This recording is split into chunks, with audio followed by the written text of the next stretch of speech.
That was the end of the world, was it? Now what do I do? What's up, Vault Dwellers? You know, the 1980s were obsessed with the end of the world. If it wasn't nukes, it was gangs, mutants, or killer roller skating nuns just waiting around the corner. These films, they had everything. Cardboard sets, homemade leather armor, flamethrowers built from plumbing supplies.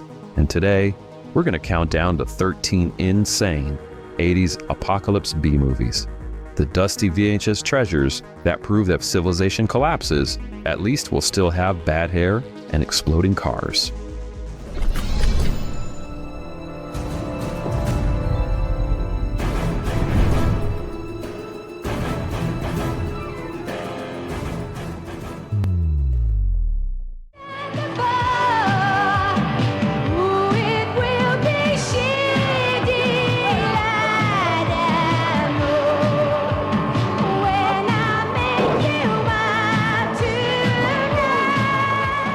Radioactive Dreams, back from 1985, is filtered through neon, swing music, and two wannabe private eyes who grew up reading detective novels in a fallout shelter. When they finally crawl out into the wasteland, these guys discover a world of mutants, gangs, and one unforgettable doo-wop soundtrack. It's kind of like Mad Max got mugged by a 1950s sock hop. What sets this one apart? It's just the relentless style. And I promise you and Marlo will go free. I promise! Right? Yeah. Sure. Scott's honor. The film is like half pastiche, half acid daydream, and shot on a budget that probably wouldn't cover Mel Gibson's leather pants.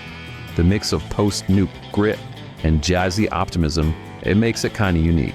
Even if the acting wobbles between, community theater and local car commercial. Over time, it became a cult VHS darling, proving that in the end times, optimism and shoulder pads, they never die. Stay out in the post-nuke world. Me and Marlo agreed to go into business after taking a little time off. He went off looking for a prettier dancing partner, and I went off looking for Rusty. I figured maybe there was a chance for us.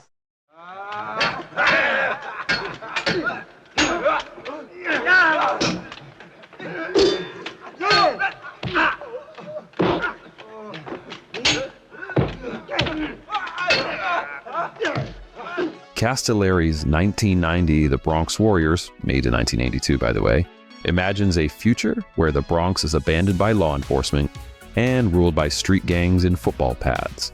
A runaway heiress finds herself caught between rival factions, including bikers, tap-dancing punks, and roller-skating hockey thugs. It's basically the Warriors if it was shot in Italy with less choreography and a lot more sweat. The Exterminator. You're the biggest son of a bitch in the world. You afraid somebody might remember you were born in the Bronx? No, you're wrong.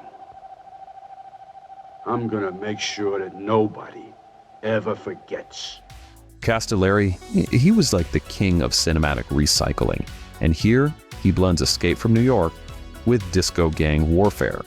The dubbing is it's hilariously mismatched, the fights are gloriously sloppy, and Fred Williamson shows up just to remind us someone on set actually knew how to act. It's chaotic and cheap, and just completely irresistible. The kind of film you find on a warped VHS and watch until the tracking lines eat half the screen.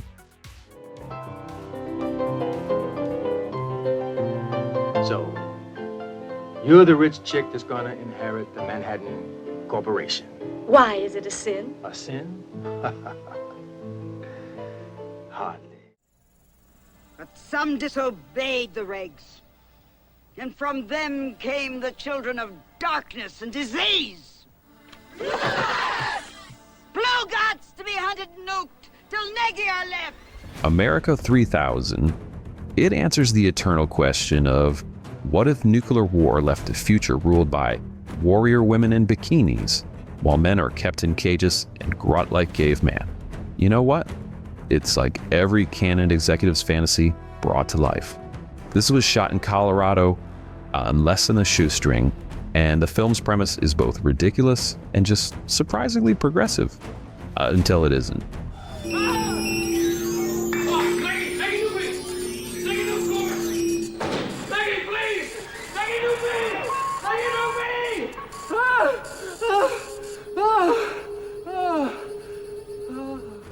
The rebuilding of civilization subplot, it leans more into 80s sitcom logic than social commentary. And the performances are a mix of Saturday morning cartoon voices and just awkward grunting. Still, it's a time capsule of cannons thrown at the wall and see if it sails overseas era. If the apocalypse is this colorful, maybe I wouldn't mind so much. President is giving Crust new powers! New ways of scanning!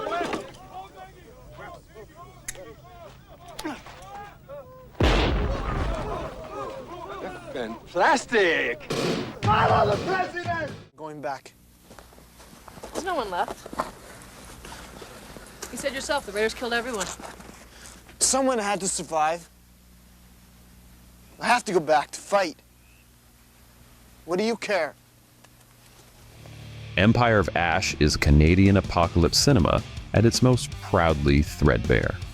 Picture a gang of survivors in shoulder pads raiding burned-out suburbs while talking like they just left the Tim Hortons. The film's charm is its absolute sincerity.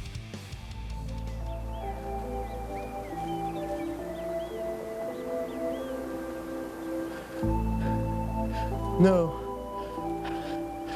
No. The action is clumsy, the sets are clearly just abandoned lots, and the mutants look like your uncle's garage band after a long night. But buried under the rubble, it's a strange Canadian heart, one that says, yes, the world may end, but we'll still say sorry before stabbing you with a hockey stick. It spawned 2 sequels nobody asked for, cementing its place as a wasteland franchise you stumbled upon at 2 a.m. on a fuzzy UHF channel.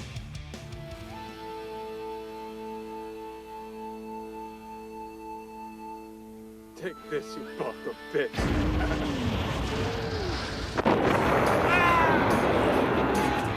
What's happening?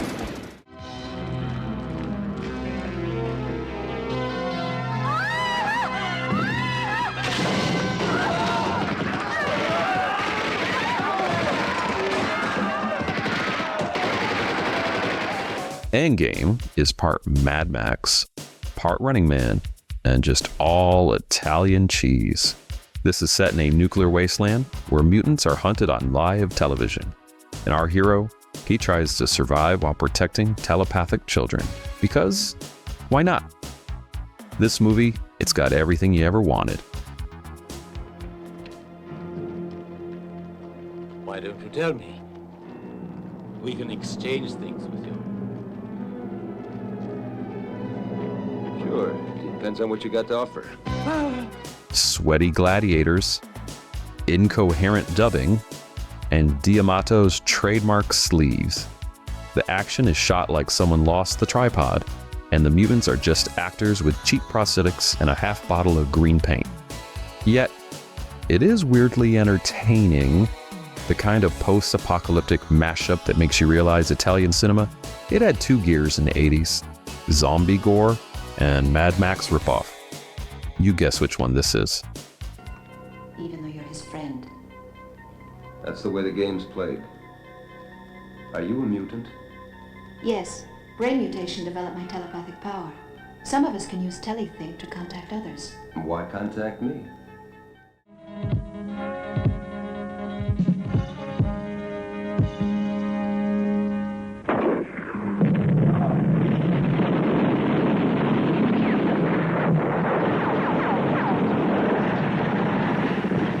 Ciro H. Santiago's Equalizer 2000 stars Richard Norton as a wasteland warrior wielding a gun so massive it looks like it could sink a battleship. The plot? Really, nobody cares about the plot here. It's just about a guy with a comically huge gun fighting bad guys in the desert. This was shot in the Philippines with American actors and recycled props, and Santiago's film is just pure VHS rental gold.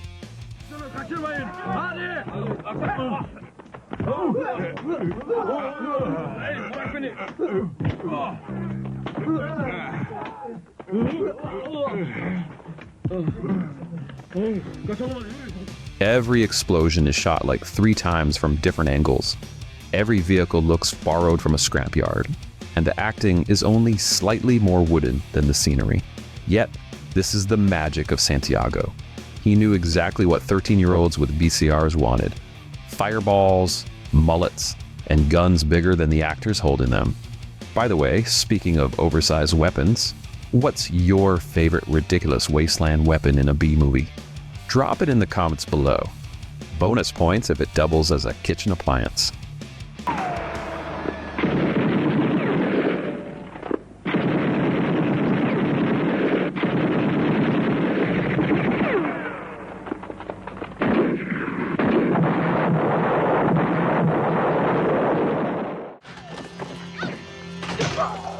Come on, you bastards! Come on! Come and get me! Or I'm gonna smash your skulls in!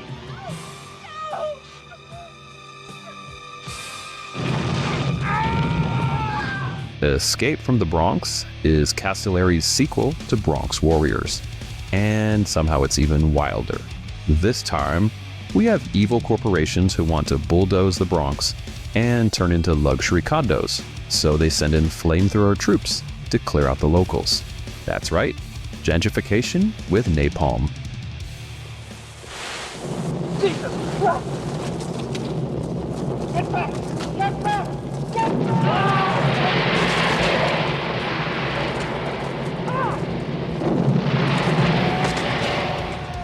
Castellari stuntmen deserve hazard pay here because people, they leap from rooftops, they roll through explosions, and set themselves on fire with reckless abandon. The plot's total nonsense, the dubbing is hilariously bad, and Mark Gregory looks perpetually confused, but the action has that chaotic energy only Italian exploitation could really deliver. It's one of those sequels that makes you say, oh my god, this is terrible. Can we watch it again? Trash! Come with us.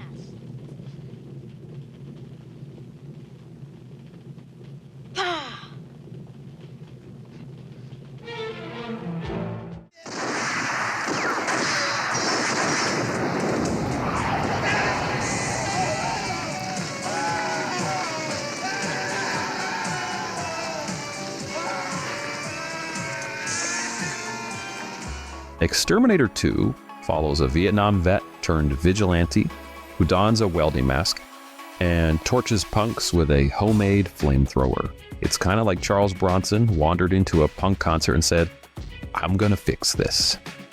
Golan Globus produced this grindhouse gem, and it shows. The action is stitched together from reshoots. The editing is super choppy. The gangs look like they escaped from a Broadway dance audition.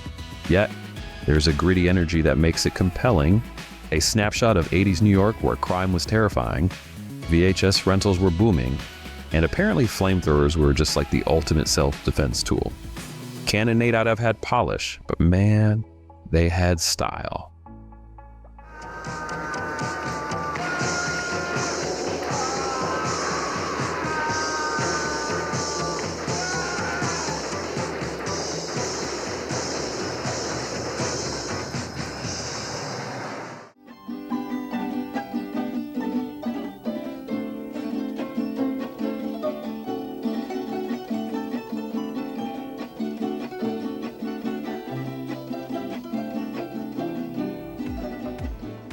Okay, all right. Interzone. All right, so this is an Italian Coke fantasy that's set in the ruins of civilization, right? Where monks guard a treasure, mutants run wild, and a reluctant hero gets dragged into saving the day. So try and imagine Mad Max, filter through a Dungeons & Dragons campaign, and you'll get kind of close to where this one is. The acting is, well, let's just say inconsistent. Oh, my beautiful God. And I'm gonna to kill him. Yes, I'm gonna to kill him. Yes. And the set looks like they were stolen from abandoned quarries. But the film, it does have this bit of charm to it, with moments of pure absurdity that make you wonder if anyone was sober during the production. It's messy, and it's cheap, and just weirdly ambitious. And if you're enjoying this countdown of radioactive weirdness, I need you to go hit that new hype button that they put on YouTube, and likely be great too.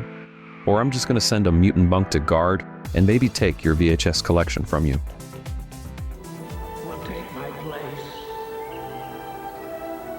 Take my hand.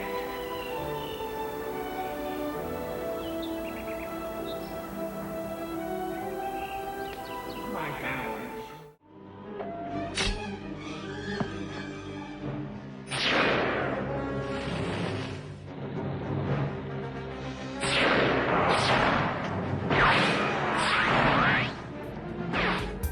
Metalstorm was Charles Band's attempt at a 3D sci-fi epic. It's a post-apocalyptic fantasy mashup with lasers, dune buggies, and a villain named Jared-Syn. It played in theaters with cardboard 3D glasses, but now it lives forever on VHS, where the effects, they look like, people pointing flashlights at the screen.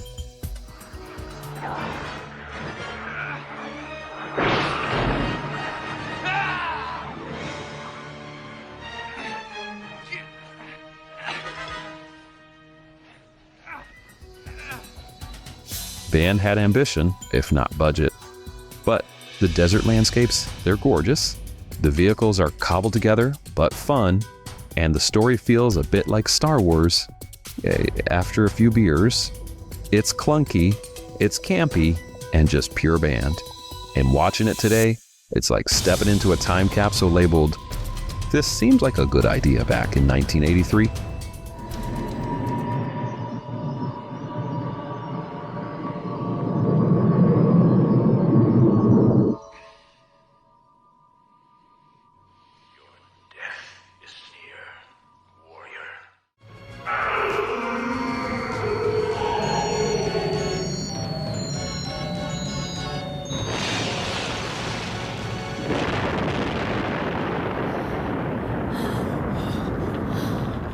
This movie really speaks for itself, and it's a real one. So Rollerblade features nuns in the wasteland who fight evil on roller skates. Their motto, skating to freedom. So forget Mad Max. This is the movie I personally want to believe in. Each blow is an invitation to heal. Violence is a puzzle, and love is the key. Turn thy blade from war to peace. The wounds we inflict make evil cease. The film is basically a long student project with endless skating montages, random nudity, and dialogue that feels improvised by people distracted by their own roller skates. Yet, it became a cult hit, spawning sequels and midnight screenings. It's actually awful, and it's brilliant. It's Rollerblade. Bless thee. Bless thee. Bless thou all. Go forth now, and skate the path of righteousness.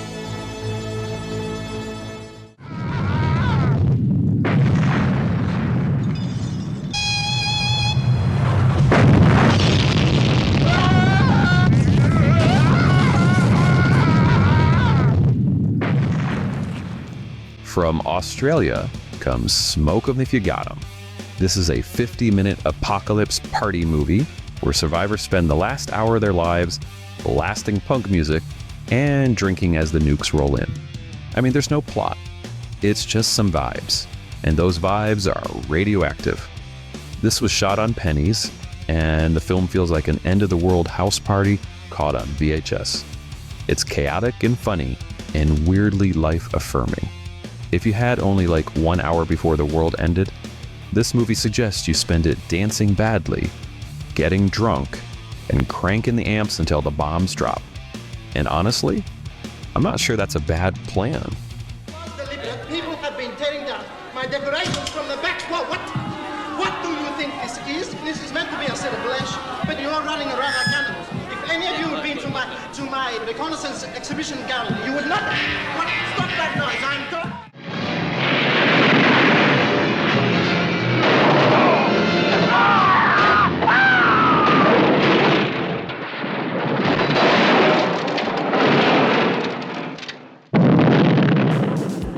In our number one spot, we've got Wheels of Fire. And Santiago's back with his finest Mad Max ripoff yet, complete with leather gangs, dune buggies, love those dune buggies, more flamethrowers, and a hero named Trace who drives a car that looks like it's welded together by drunk mechanics. The movie has just everything you're ever going to want from a post-apocalyptic trash. Well, I suppose that makes me almost part of your family. Let her go, Scourge. Let's just keep this between you and me.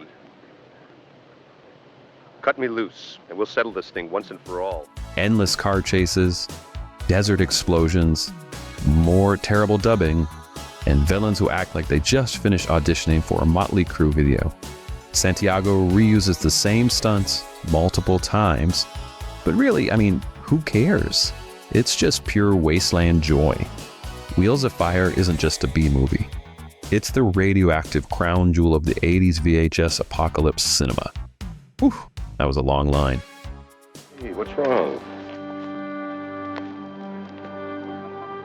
So long, kid. And don't worry, you'll be safe here.